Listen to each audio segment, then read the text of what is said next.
Friends, చెప్పాను కదా bird sounds back yard నుంచి వినిపిస్తున్నాయి అనుకుంటున్నాను మీకు కూడా.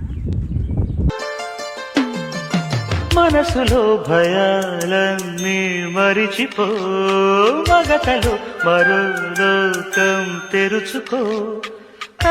ఓకే, రేపు మార్నింగ్ లేచి చూద్దాము. Good morning friends.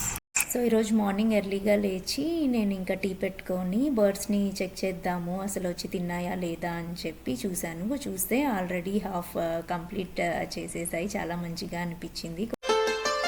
కుహు కుహు సరాగాలే శృతులుగా, కుశలమా అనే స్నేహం పిలువగా, కిలకిల సమీపించే సడులతో ప్రతి పొద పదాలే పలుకగా. ఈ వీడియో మీ అందరికీ నచ్చింది అనుకుంటున్నాను. Please do like, share and subscribe to పూరి శ్రాయిని వరల్డ్.